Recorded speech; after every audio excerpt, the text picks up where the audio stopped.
Nem tudo que constrói uma marca cabe num documento. Nem toda estratégia nasce no papel. Aqui, a gente descobre o que está nas entrelinhas de cada empresa. Está no ar, Além do Briefing. O pensamento por trás da execução. Apresentação, Kleber Vila. Olá, sejam bem-vindos ao 7º episódio do programa Além do Briefing. E o papo de hoje realmente vai ser marketing digital. E o marketing que não é aquele marketing de guru, não. É marketing raiz, marketing verdadeiro. Eu vou até ler aqui um pouquinho sobre a nossa convidada.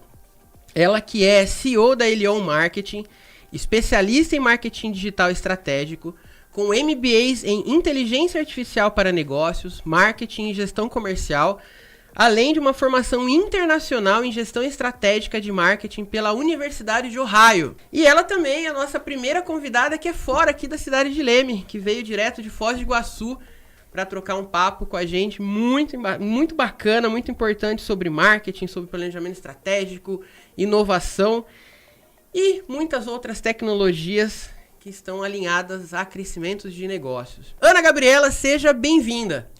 Muito obrigada, Kleber. Agradeço muito o teu convite. Fico muito feliz de estar aqui também. É muito especial para mim esse momento. Como você falou ali no início, né? A primeira convidada de fora também. É muito bom estar em Leme. É uma cidade muito especial para mim. E estamos aí. Vamos brilhar. Vamos entender o que tem além do briefing. Ah, que bacana. A gente tem muita coisa além do briefing, né? Mas eu já quero começar entendendo um pouquinho sobre você, né? De onde que você vem, eu falei aqui que é de Foz, mas entender um pouquinho dessa história, dessa jornada profissional. Eu sei que tem um fundo radialista ali, tem uma história. Eu queria entender um pouquinho como que surgiu o marketing aí, desde essa história da questão da rádio. Conta um pouquinho dessa jornada pra gente. Vamos lá, eu sou gaúcha, sou natural de Venâncio Aires, mas a minha família é de Santa Maria.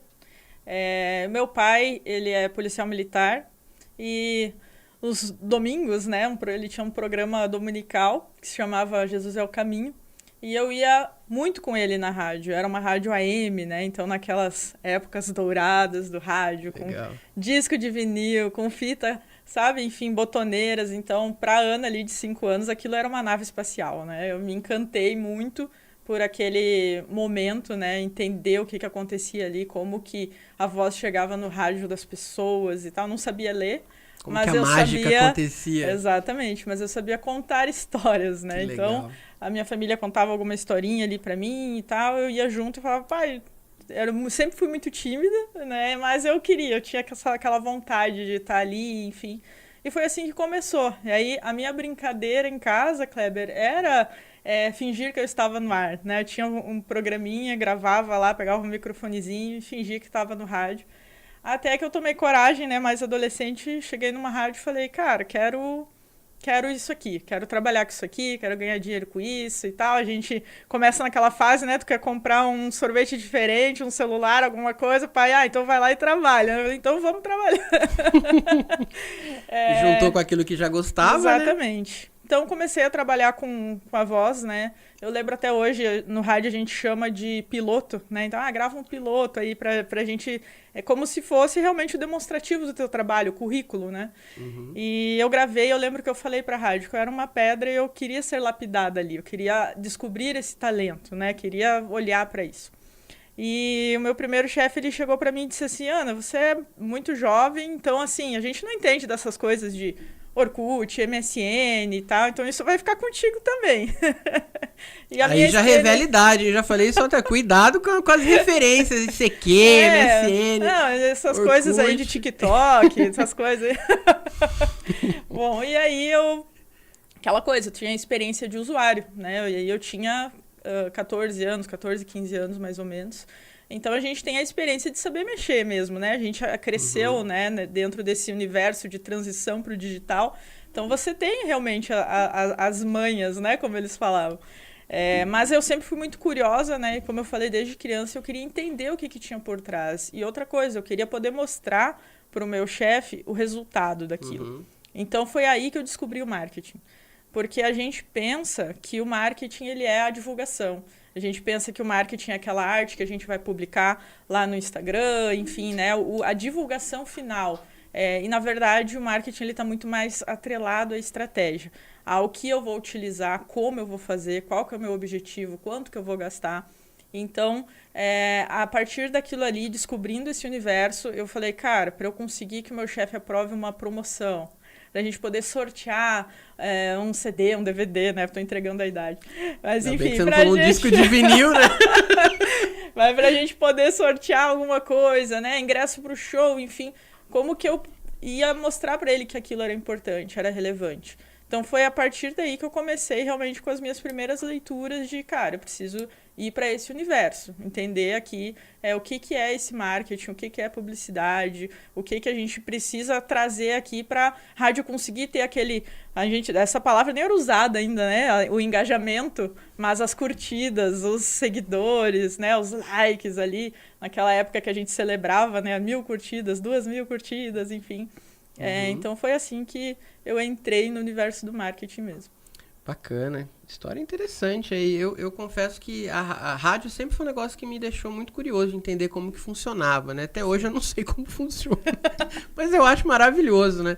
E essa experiência de ter o podcast, de poder falar com pessoas, ter esse microfone legal na frente aqui, faz a gente ficar muito confortável, só que ao mesmo tempo dá um medo de errar, né? E a rádio tem muito disso, né? Você tá ali quando não tá gravado, você tem o ao vivo, e para desenvolver isso é um negócio meio complexo, eu acho, né?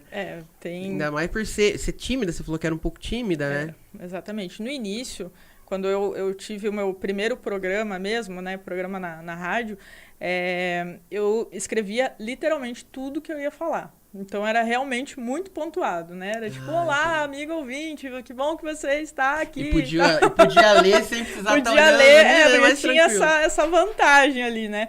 Mas isso realmente, até quando a gente faz uma aula, assim, uma fono e tal, é o recomendado mesmo. Você precisa ir ganhando essa segurança para mostrar e ir criando a tua desenvoltura, né? Sim. E o rádio, ele tem... A gente chama até, inclusive, como se fosse uma cachaça mesmo. Ele tem não adianta, é como hoje a gente estava conversando antes de novela, né? Então, sim, se você gosta desse formato, você consome esse produto, sim, né? Então, ele tem um público. E se a gente for parar para pensar no rádio, ele sobreviveu a muitas gerações, a muitas mudanças, né? A gente muitas promessas, né? Que falou que ia acabar e nunca acabou, sobreviveu, né? a jornal, a TV, a internet, enfim, ele segue ativo e ele vem acompanhando, né, todas essas mudanças e tendo uma audiência muito interessante. E ainda é o canal que tem o maior alcance quando a gente fala na cobertura nacional. Então, a gente ainda tem, né, até a partir das ondas curtas ali, muitas pessoas que o rádio é o principal meio de comunicação. E como a informação chega na pessoa, né? Nem tudo é só marketing digital. Exatamente. Né? Eu acho que isso que é legal, para depois a gente falar um pouco mais sobre mix. Mas aí, Ana Gabriela lá na rádio, mexendo no Orkut, entendendo a importância do marketing, como que foi o avanço ali para sair só das leituras, ali daquele conteúdo de livro, ou sei lá, do pouco que tinha de conteúdo web sobre marketing, né? Como que foi o seu momento de entender, bom, isso aqui realmente vai me dar uma profissão, eu quero estudar mais isso. Para onde que você foi? Foi para uma faculdade? Qual que foi o trâmite? Eu sempre trabalhei em conjunto com a academia, né, que é realmente a gente buscar um embasamento teórico. Eu acredito muito na formação teórica do profissional de comunicação, do profissional de marketing. Eu entendo que esse é um pilar interessante para nós, porque a gente tem, né, falando agora, né, de tempos mais atuais, mas a gente tem muita técnica, muito macete, muito atalho, que se você não tem um embasamento teórico, você se perde no meio do caminho. E, principalmente, você não sabe resolver o problema, né? A gestão de crise, ela aparece em coisas muito sutis, e você tem que lidar com o problema e você não está preparado para lidar com isso. Então, as habilidades da comunicação social, que é a nossa primeira formação ali, né? Você se forma um comunicólogo e depois você tem uma habilitação, né? E mesmo hoje, com as mudanças, que eu sei que algumas mudaram, né? Então, mas você tem esse embasamento, né? Então, a minha primeira referência sempre foi a academia. Estudar o que outras pessoas faziam, entender o que a teoria trazia para a gente, para entender esse contexto. Mas sempre alinhado à prática, porque se você perceber, eu comecei a trabalhar antes mesmo de entrar na universidade. Então, eu consegui trabalhar isso muito, assim, entendendo que na prática a teoria é outra, mas ter a teoria é importante, né? Para a gente conseguir encontrar caminhos de fazer o meio termo funcionar, né? Da gente fazer o melhor com aquilo que a gente tem, que é uma coisa muito importante. Hoje no marketing as pessoas entendem que você precisa de muito, né? Você precisa de muito recurso, você precisa de uma câmera legal, você precisa de uma estratégia. Não, às vezes a gente realmente precisa começar, dar o primeiro passo e fazer com aquilo que a gente tem. E aí vai melhorando, né? Exato. Primeiro começa, depois melhora, né? Teve uma trend recentemente com isso. Verdade. Mas, assim, foi realmente... A primeira faculdade foi comunicação social. Eu fiz comunicação social com habilitação em produção e mídia audiovisual. Naquela época, né, eu com meus 16, 17 anos, eu queria trabalhar muito com videoclipe. Era o meu sonho. Que legal. Gostava muito de produzir histórias, sempre gostei muito de escrever. Então, esse formato era muito legal para mim, porque eu ouvia a música, né, tava no rádio ali.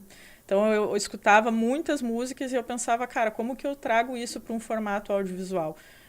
Então, isso me ajudou muito a ter muita criatividade, assim, né? A aguçar mais esse lado. Repertório. Né? Exatamente. E aí, quando eu olhei para o marketing de uma forma, posso ganhar dinheiro com isso, posso viver disso, a gente teve uma ação na minha cidade que se chamava Outlet, né? Então, a gente reuniu muitas empresas para organizar o outlet da cidade. E muitas empresas não tinham uma assessoria de marketing, não tinham uma agência, não tinham rede social ainda. Então, foi ali que eu identifiquei uma oportunidade de... eu posso criar e ganhar dinheiro com isso. Eu sei fazer isso aqui, né? Então, eu percebi que eu podia escalar a minha receita, escalar a minha habilidade, adquirir mais experiência também, conhecer outros segmentos além do rádio. Então, foi ali que eu comecei a ver que, cara, tenho perfil para isso, consigo entender mais do negócio, consigo atuar de uma forma mais analítica, né? E pensando ali tudo, planejando certinho, trazendo para o cliente. Então, foi assim. Meu primeiro contrato, que a gente diz assim, né, foi cobrando R$100 por mês. Sofri muito, aprendi muito, né? Esse contrato, ele incluía muito do escopo que hoje a gente entrega para os nossos clientes também. Então, foi um momento, assim, de aprender bastante. Que bacana. Eu vejo que, assim, o começo é sempre muito parecido, né? A gente sempre tem, de profissionais de mais tempo de mercado, começando lá atrás, aprendendo a fazer o negócio de uma forma que eu comecei fazendo coisa de graça, né? Acho que ter um contrato de R$100 na minha época ia ser um luxo isso, né? Mas assim, a gente aprendeu muito batendo a cabeça e descobrindo, desbravando o mercado que ainda não existia, né? E a gente fala de marketing, mas naquela época eu falo que até eu não entendia nem o que era marketing. Eu fui descobrir isso muitos anos depois, porque na época, inclusive já tendo agência e tal, a gente sempre fazia o que tinha pra fazer. Tinha um outdoor, tinha um folder, tinha um site, tinha sei lá, qualquer outra coisa fazia. Mas ainda eu demorei muito a entender num pensamento mais amplo tudo isso, né? E eu já vou aqui para as mensagens que vocês estão mandando. O seu Gedeon Pinto da Silva, que eu já descobri que é o papai aqui, mandou: aguardando a melhor e mais qualificada da área pela sua excelência, conhecimento e dedicação ao assunto. Olha aí, né? A dona Eliane Alves, aqui na expectativa. Isso aí, já estavam ali desde as 6 no link. Que bacana. Eliane é a mamãe, né? É isso. Isso, um beijo aí pra mamãe e pro papai da Ana. Gratidão. Temos aqui mensagem do Ítalo Ferreira também. Boa noite, Kleber. Mais um episódio excelente. Pô, obrigado, cara. A gente tá começando aqui. Hoje o assunto tá muito legal mesmo.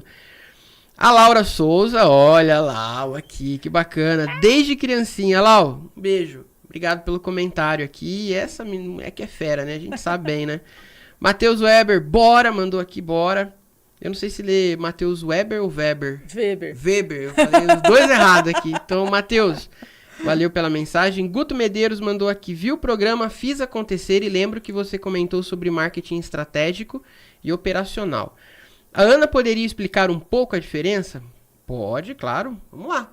Vamos lá, então, vamos né? Lá. Vamos juntos. Essa não estava na programação aqui, né? Mas vamos lá.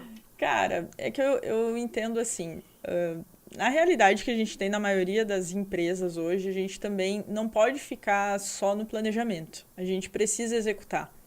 Mas, muitas vezes a gente pula uma etapa de planejamento que envolve o estratégico, né? Eu, inclusive, costumo falar assim que com o pouco que a gente tem que olhar e entender como a gente vai fazer, qual formato, para quem a gente vai fazer, quanto a gente vai gastar. O tradicional 5W2H, né? Que vem lá da administração, né? Que é muito comum aí, né? Você procura ali 5W2H, você já consegue ter ao menos um plano inicial daquilo que você precisa fazer.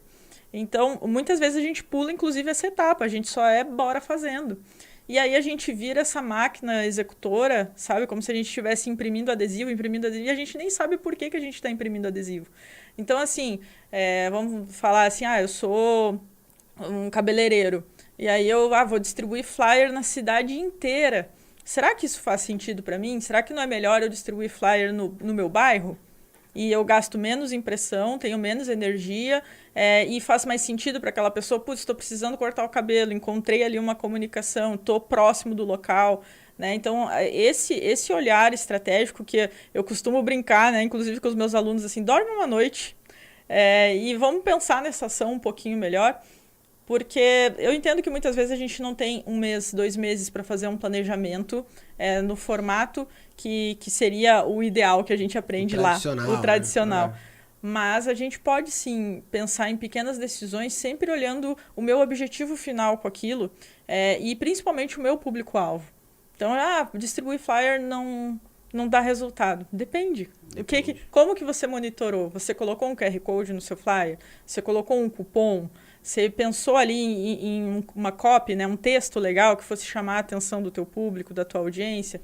Então, se você começa com 5W2H ali, você já tem muita resposta e muito elemento que vai te ajudar no marketing, que faz você sair um pouco da operação e pensar, cara, isso aqui faz sentido? Eu vou executar isso aqui, porque todo mundo está fazendo. Vou olhar essa trend, vou fazer essa trend porque todo mundo está fazendo, mas vai conectar com a minha audiência vai entender. Exato. Né? Então, é aquilo. E a gente também comete muito erro quando olha para a operação de olhar para nós mesmos. Né? Então, eu não assisto vídeo, então eu vou publicar só foto. Cara, mas não é isso. A tua audiência, o que ela procura? O que ela conversa contigo? O que o público, daquilo que você quer vender, daquilo que você quer divulgar, espera que você traga? Então, essa reflexão, ela já traz para a gente um olhar um pouco mais estratégico. Né? Então, entendo que essa é a principal diferença.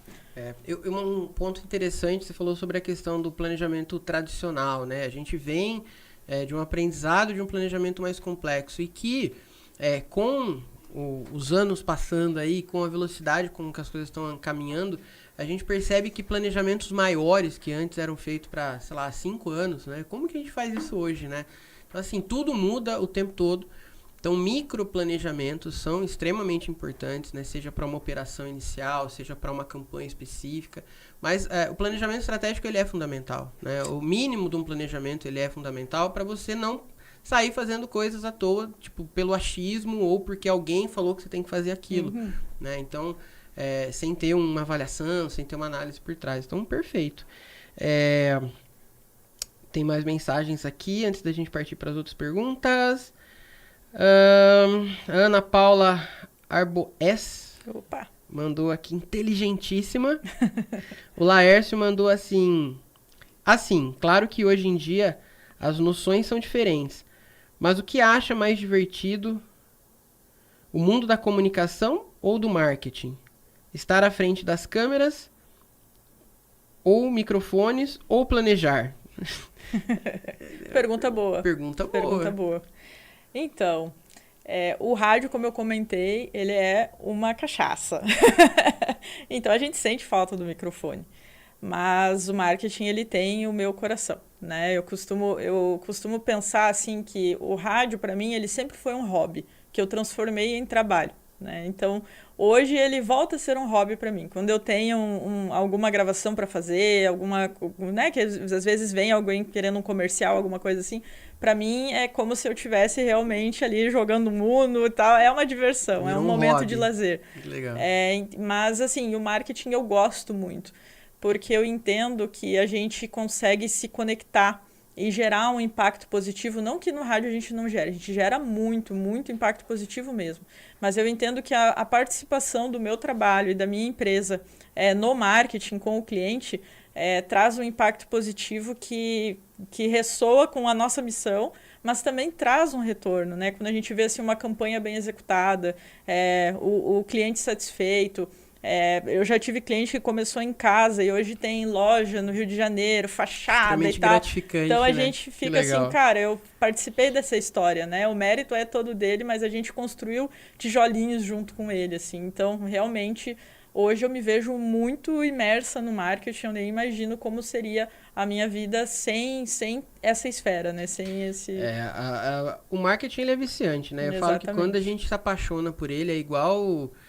eu vejo amigos da aviação, por exemplo, que falam que tem um mosquitinho ali da aviação que quando pica você nunca mais consegue deixar de gostar. Eu falo que o marketing também é assim. Funciona do mesmo jeito. Funciona do mesmo jeito. A Camila D'Agostin mandou aqui inspiração demais. Opa! A Josélia Maria mandou aqui muito simpática e linda. Obrigada. O Guilherme Paolo mandou assim: acabei de contratar a Ana e estamos muito animados. Ah, que legal. Bacana. Fico muito feliz com a audiência aí, Guilherme. Obrigada por estar conosco. A Beatriz Vila, essa aqui que é minha mamãe, mandou assim: Ana Gabriela, é um prazer conhecê-la, mesmo que seja pela TV, porque meu filho já falou muito em seu conhecimento profissional. Parabéns, seja bem-vindo em Leme mais vezes. Opa, muito obrigada. Temos mais corujinhas aqui, então. Temos vários, né? Bom, pessoal, eu queria tocar num ponto aqui que eu acho muito importante, e eu falei lá no começo, a Ana, ela é graduada não só aqui no Brasil, ela tem uma experiência em formação também internacional na Universidade de Ohio. E aí eu queria perguntar para você, Ana, o seguinte: a gente está acostumado com clientes aqui no Brasil, com empresas aqui no Brasil que têm vícios estratégicos, algumas que não têm questão estratégica, mas a gente vê muitas coisas e muitos problemas iguais, né?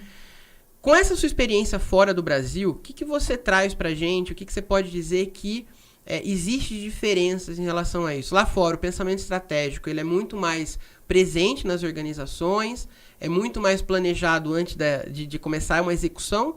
Como que funciona essa questão entre a diferença dos países aí? Olha, eu vou te dizer que aqui é muito mais difícil. O brasileiro é uma pessoa muito criativa, muito questionadora. Isso faz parte também do nosso contexto de convivência, né? A gente passou por momentos na nossa história de muita inflação, de muito receio, né? Enfim, muitas questões aqui. Então, a gente traz isso como característica, né? A gente precisa ser convencido. A gente tem essa questão de... Não é você que vende de mim, para mim. É eu que compro de você. Então, a gente tem isso... E a gente precisa, como marqueteiro, como publicitário, enfim, ter muita criatividade e realmente trabalhar muito bem isso. Mas também os latinos, de maneira geral, eles são muito executores. Então, por isso que lá fora, essa parte mais estratégica, ela é realmente muito mais procurada, né, do que aqui. Aqui a gente gosta muito da mão na massa. Então, lá a gente realmente consegue visualizar melhor esse lado mais teórico e mais planejador, digamos assim, das ações. E a gente vê isso como reflexo de grandes marcas, né? Se a gente for pensar na Apple, por exemplo, aqui no Brasil ela tem só uma representação comercial. Tudo vem pronto de fora. Então, aqui a gente só executa. E esse é o modus operandi do nosso país, inclusive do nosso continente, né? De modo geral. Então, realmente, é um pouquinho mais desafiador aqui a gente entender a importância de aplicar, de passar por algumas etapas, né? Por exemplo, você fazer uma análise SWOT, que é uma coisa muito simples e que muitas pessoas não fazem. A empresa, tu chega e pergunta, você já fez uma análise SWOT ou uma análise fofa, né? Traduzindo para o Brasil aqui, que é a gente poder avaliar as forças, as fraquezas, as oportunidades, as ameaças, né, de cada negócio. Não, nunca ouvi falar disso, né? Então, lá a gente percebe realmente que tem esse apelo mais forte para a parte de planejamento, só que também é muito mais fácil vender. No curso que eu fiz lá em Ohio, a gente teve muitos cases de muitas marcas que inclusive são internacionais, que vendem super bem aqui no Brasil. E as campanhas que eu vi lá, eu fiquei, cara, não pode. É muito óbvio isso aqui, clique, compre. agora, vem aqui. É sabe? fácil. Então tu fica assim, aqui tipo, não é tão simples assim. como né? assim? Como que um cliente de um aprova processo. isso? E a gente na aula também, o professor chamava pessoas que estavam passando na rua, aí ele começava um jingle, a pessoa terminava. Sabe, é uma coisa que aqui, não que aqui não tem, aqui tem também. Mas você precisa ser muito mais criativo, você precisa trazer, assim, elementos adicionais, eu diria. Né? Lá parece que, cara, a gente tá aqui a fórmula, a gente vai fazer assim, assim, assim, pode ser, beleza, aprovado, foi. Né? E a gente percebe isso até vendo algumas séries também, né? Você vai ver, por exemplo, um Irmãos à Obra ali, você vê como, nossa, eles se contentam assim com umas coisas que é tão mas é cultural, né? Sim. É realmente muito cultural. Então, eu diria que o profissional brasileiro, né, que se dedica, estuda, olha para isso, valoriza essa parte, ele vai se dar muito bem lá fora. Inclusive, ele é valorizado por isso, ele é procurado por isso, né? Eu atendo clientes de outros países também. E esse é o principal diferencial. Eles querem entender como que a gente vai fazer a campanha, que insight a gente pode trazer, né, que diferente a gente pode trazer ali, porque eles veem que o brasileiro tem, né, Tem a ginga. essa malemolência, tem o samba ali, né? A gente vê muito profissional criativo, inclusive, profissional de agências altamente conhecidas ali, né? E que são realmente mandados para fora do Brasil justamente para isso, às vezes com sede em outros países, realmente por essa questão, né? Eu lembro até hoje de uma palestra que eu assisti de um cara que era da agência Clique lá atrás, isso faz muito tempo também. E aí ele falava sobre isso, o mercado brasileiro, ele é um formador de profissionais de publicidade, de marketing, e é realmente muito bem visto isso lá fora, né? E eu quero fazer uma pergunta agora, que assim, eu tenho falado sobre guru em quase todo programa que eu falo aqui, né? Porque eu acho que existe um certo ranço do meu lado, assim. E eu sei que não é só do meu lado, porque profissionais de marketing que de fato trabalham marketing têm sentido um certo desconforto com as grandes falas dessa galera que vende aí suas fórmulas prontas, maravilhosas, infalíveis. Enfim, isso é um grande problema que a gente vive atualmente. Eu quero entender de você como que a gente faz para se blindar, né? Principalmente os empresários que não conhecem de fato estratégias e escutam essas falácias, essas promessas mágicas aí. Como que a gente diferencia o que é uma promessa maluca do que de fato é marketing? Uma frase para resumir: não existe atalho, existe trabalho. Então, assim, assim como não existe um chá milagroso que faz você perder 50 quilos em um dia, não tem como, né, um gatilho mental ou trazer isso para você de forma recorrente. Então, assim, a gente vê hoje muitas coisas apelativas.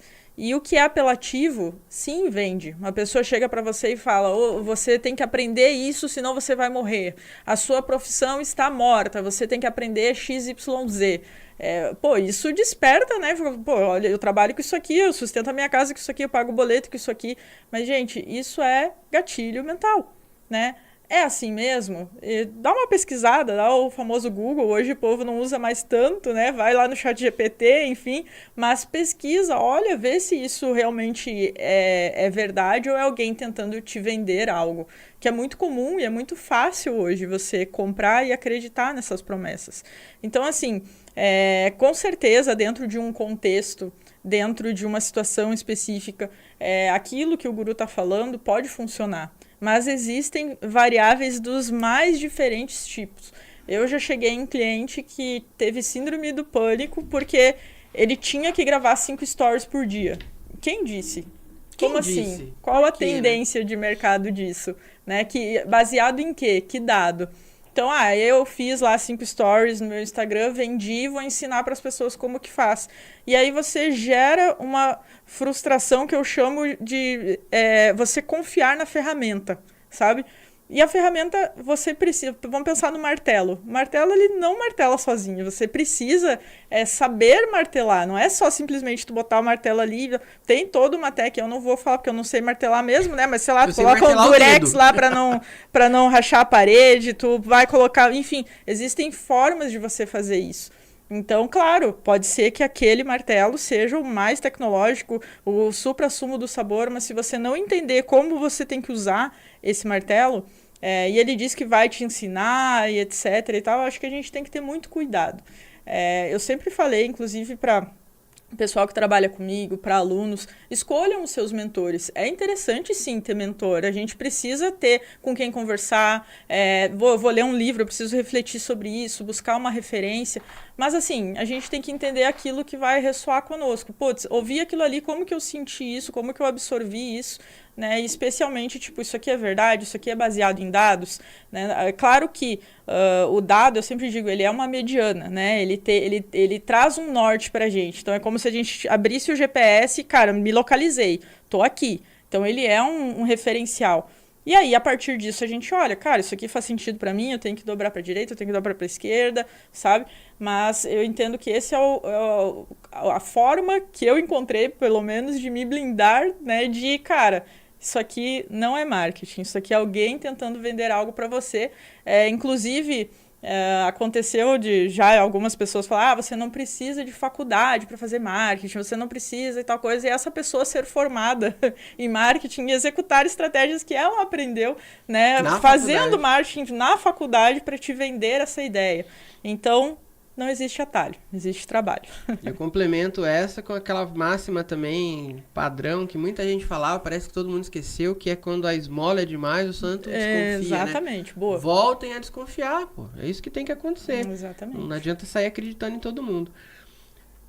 Ponto importante agora pra gente falar sobre performance, tá? Você tem uma empresa focada em performance, tá? E a gente fala muito a ligação entre performance e mídia paga, né? Uhum. Tráfego pago, que a maioria fala, tá? Eu queria saber de você o seguinte, como que a gente lida com campanhas que são focadas para tráfego pago, de resultado imediato, em paralelo com campanhas que são a médio e longo prazo, de branding, ou de, né, construção de marca, enfim. Como que a gente lida com esse desequilíbrio entre uma performance imediata e uma construção de autoridade, de longo prazo, de marca, enfim? A ação do tráfego pago, ela é tática, né? Então, ela é um dos mecanismos que você vai usar para chegar no seu resultado. Então, eu entendo que, antes de mais nada, lá no planejamento, né, que a gente costuma pular, mas que precisa acontecer, a gente alinhar expectativas, né, e ter uma meta. Eu acho que a meta é a que vai trazer para a gente um cenário ideal e onde a gente também vai ter um referenciador, o que a gente vai acompanhar nesse período.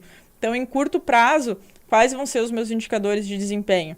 O que eu preciso acompanhar para entender se essa campanha ela está fluindo, ela não está. E a médio e longo prazo também. E é importante entender que existem objetivos diferentes. O cliente normalmente ele vem assim, eu preciso vender mais. Tá, mas vender mais o quê?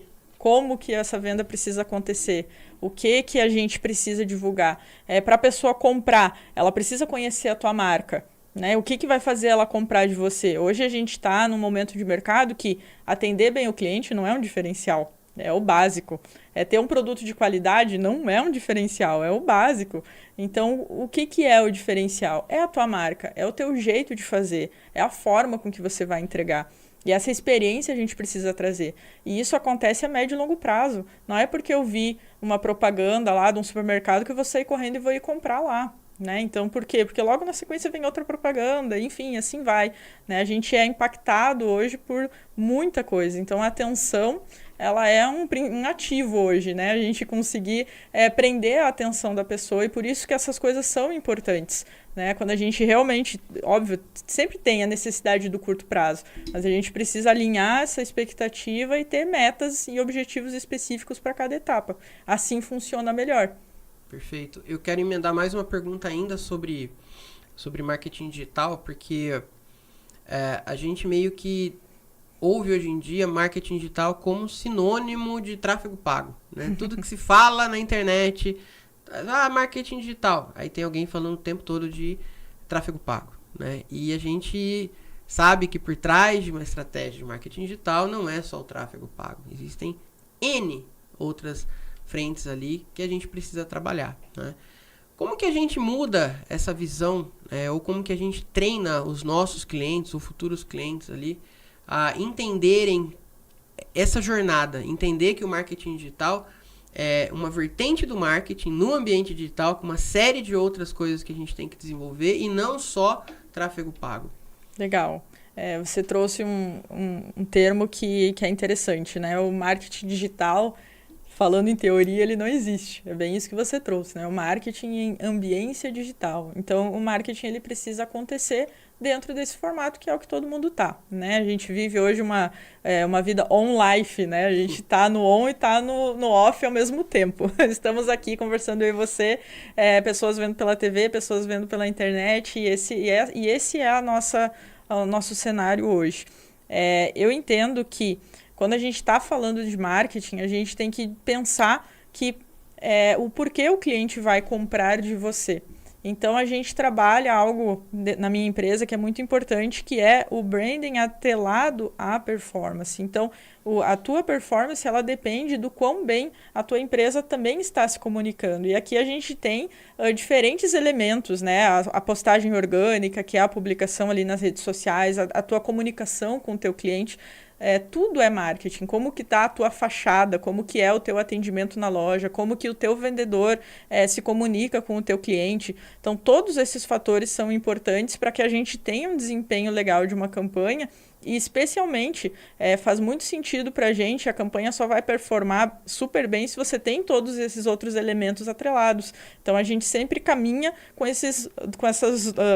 os dois caminhos juntos, assim, né? Com essas vertentes em conjunto, porque é isso que vai fazer a diferença na tua campanha, que inclusive vai fazer ela ficar mais barata, né? Porque a ferramenta ela não vai precisar se esforçar tanto. Você vai ter uma lembrança de marca, você vai ter uma procura, as pessoas organicamente já te procuram, o teu site está bem posicionado. Se a pessoa pesquisa no chat GPT, você aparece, isso é importante, né? E muitas pessoas ainda nem fizeram esse teste. Cara, se eu pesquisar aqui o nome da minha empresa no chat GPT, o que vai aparecer, né? Então, você ter diferentes estratégias em conjunto com a parte paga vai fazer que, inclusive, a tua visita seja mais qualificada. Porque, pensa, o tráfego pago traz pessoas para o teu negócio, traz pessoas para a tua página, para o teu Instagram, e aí não tem nada lá.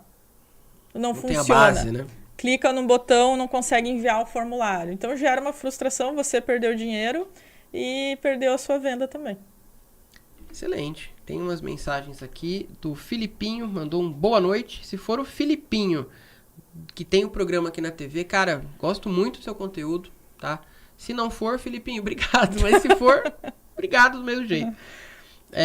A Cirlei Andrade mandou assim, somos parentes. Cirlei Andrade. Legal. Deve ser parente, em algum lugar. A Carolina Rodrigues mandou aqui, Ana é uma profissional incrível, trabalhar com ela é sempre um grande aprendizado. A Obrigada, Patrícia Carol. Silvestre, Ana ressoando por onde passa, arrasando demais.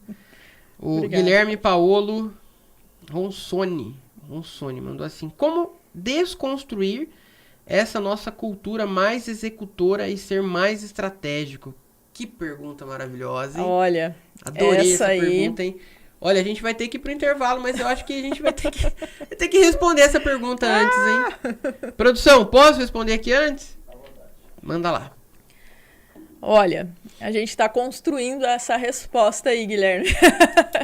Mas eu entendo que é mostrando resultado. A diferença de uma campanha bem planejada, a diferença de um plano de mídia bem executado, para explicar a importância de a gente olhar para isso. E assim, não é o olhar para isso de ficar 6 meses planejando, etc. É realmente, sabe aquela lógica de Pareto, 80-20 ali, a gente poder, como eu brinquei antes, dormir uma noite, olhar, verificar, testar, validar e apresentar a diferença. Então, recentemente, a gente recebeu um cliente que a gente pôde fazer o que a gente chama de fase de diagnóstico, né?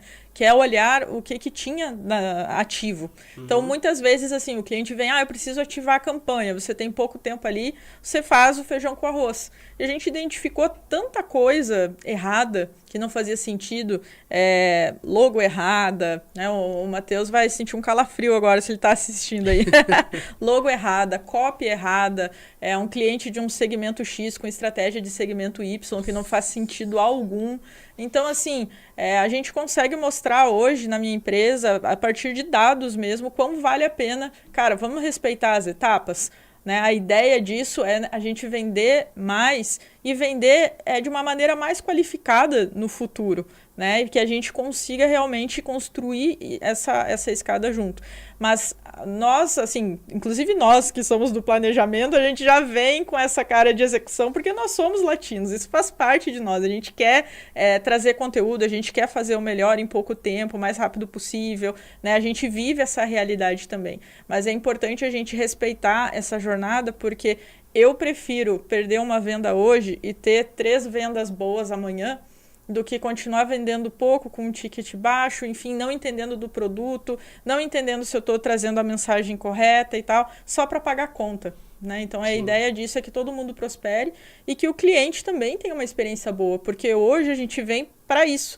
A gente está aí com essa tendência, cada vez mais você olha para a experiência, né? Isso é o que vai importar, a memória que a tua marca deixa na pessoa. E até para tornar um cliente recorrente, né? Exatamente. Eu falo que, inclusive, essa questão da gente ser planejador hoje começou com a gente sendo executor. Exatamente. Né? E assim, como que a gente faz isso acontecer de uma maneira rápida em alguém ou um profissional da nossa equipe? Estudo, treino, não tem outro jeito, né? Você não vai mudar um executor de uma hora para outra para ele virar um planejador. Até porque isso é perfil, né? Então, assim, é difícil. Não é tão simples. Eu também não saberia te dar uma resposta mágica aqui, mas eu acho que o que a Ana falou é exatamente o caminho. E é claro que eu não ia deixar de falar sobre inteligência artificial, né? Tá no auge, virou aí assunto em tudo que é área, tudo que é canto, você ouve falando sobre inteligência artificial.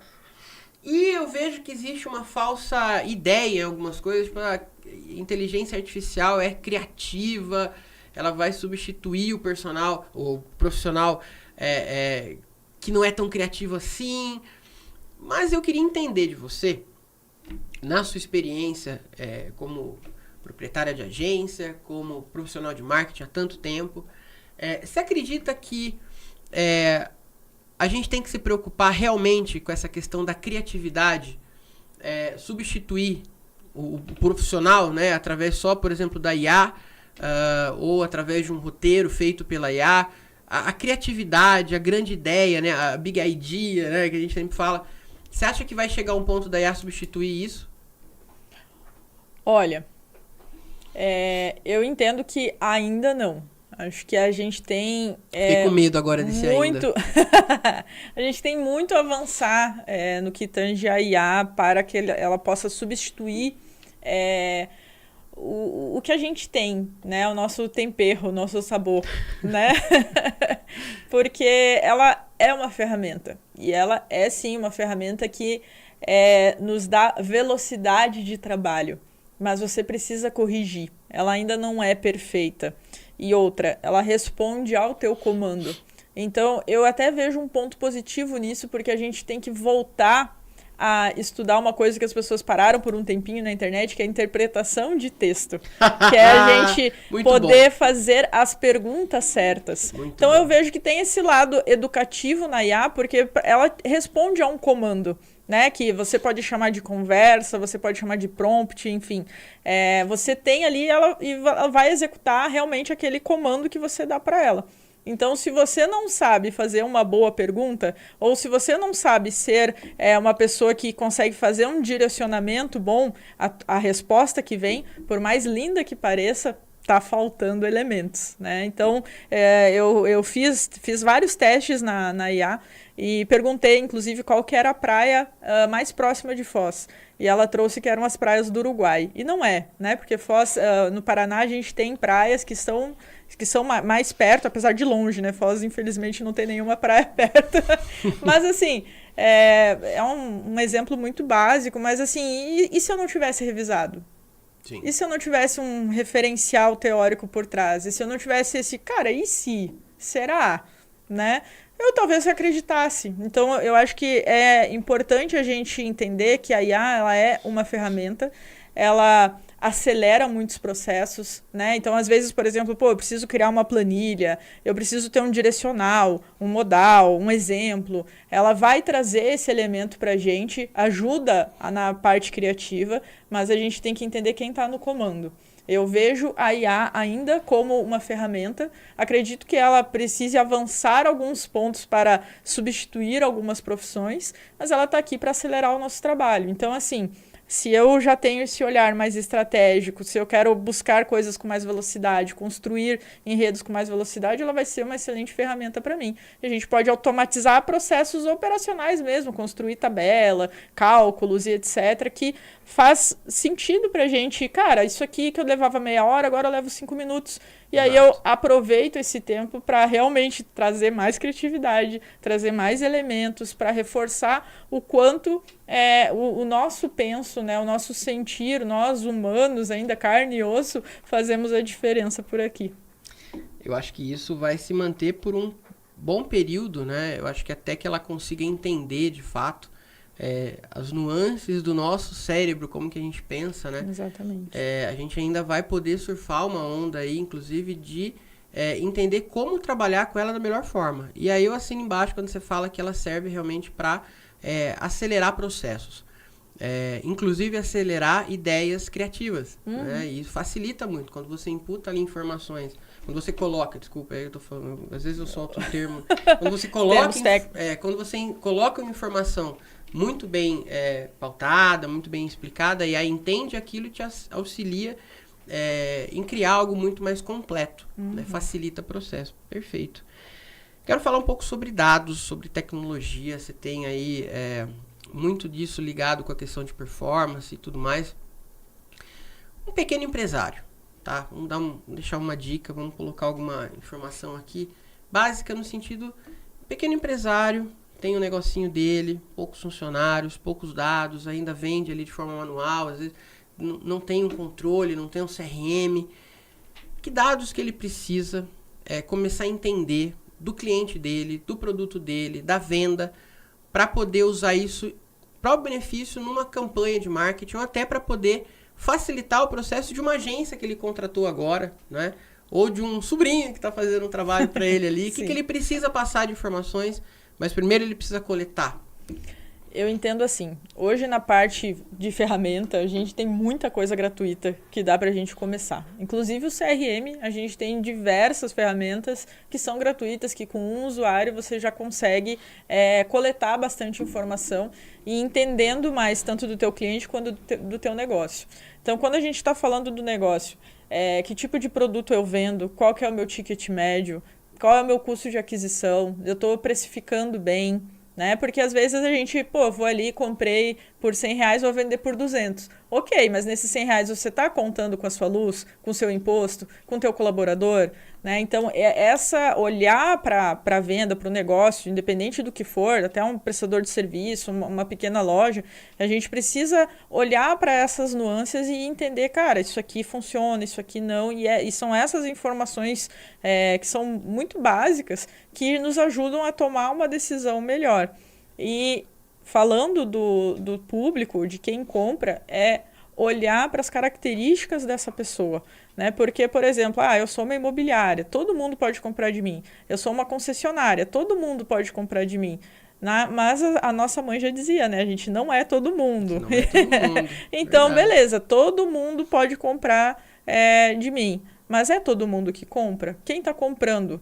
Que perfil essa pessoa tem, que idade ela tem, que característica ela tem, de onde que ela é, o que ela gosta de fazer, como ela fala, né? Tudo isso vai trazer elementos para entender, olha, o meu público aqui é lá dos 30, 35 anos, é homem, mulher, sabe? Mas além disso, é da classe X, é da classe Y, é de tal time, né? Eu já li um artigo de um mercado pequeno mesmo, que percebeu que ele tinha mais pessoas de um time de futebol porque as pessoas iam com a camiseta do time lá. Então, ela fez uma promoção quando tinha um avaliação jogo. Simples, uma avaliação simples, né?